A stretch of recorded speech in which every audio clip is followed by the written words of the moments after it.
Bangunan yang saya fokuskan ini ialah Kedai Lintang namanya, yang terletak di Jalan Ibrahim, Bandar Lama, Temerloh.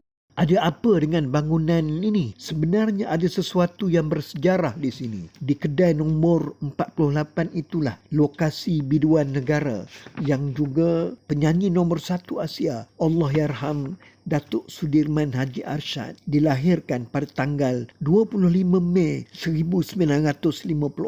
Ketika itu, Kedai Lintang masih lagi bangunan kayu. Bapanya, Allahyarham Haji Arsyad, merupakan pengurus sebuah syarikat bas, itu Maran Transport, yang stesen terletak kira-kira 100 meter dari Kedai Lintang, iaitu berhadapan dengan bangunan tabung haji sekarang. Ibunya, Romlah Dahlan, merupakan ketua sayap kaum Ibu UMNO Pahang dan pernah menjadi wakil rakyat kawasan Teriang pada pilihan raya umum 1955 mewakili perikatan. Namun meninggal dunia pada 1959 ketika Sudirman baru sahaja berusia 5 tahun. Sudirman menyempurnakan pendidikan rendahnya di Abu Bakar School Mentakap dan Jalan Bahagia dalam English Medium. Kemudian beliau melanjutkan pelajaran ke Sultan Abu Bakar School, SABS, Kuantan. Sudirman mulai menempa nama dalam kerjaya di dunia hiburan ketika dinobatkan sebagai juara bintang RTM pada 1976.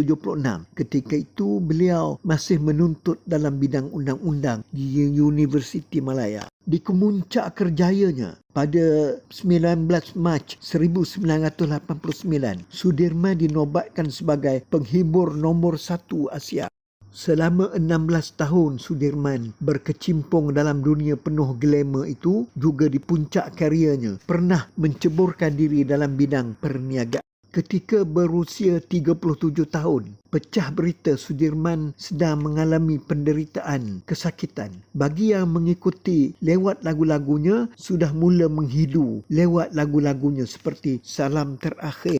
Akhirnya pada tarikh 22 Februari 1992, Malaysia dikejutkan pemergian penyanyi nombor 1 legenda tanah air itu di Lucky Garden, Kuala Lumpur. Dunia hiburan seakan-akan berkabung. Jenazahnya dibawa ke Bukit Mikro, Jalan Mentakap, di rumah abangnya Haji Zainuddin. Kemudian jenazah disemadikan di tanah perkuburan Kampung Cengal, Temerloh, di mana ramai ahli keluarganya dikebumikan di sana. Demikianlah serba ringkas perjalanan hidup seorang seniman agung bagi penduduk Temerloh yang kini masih belum muncul pengganti.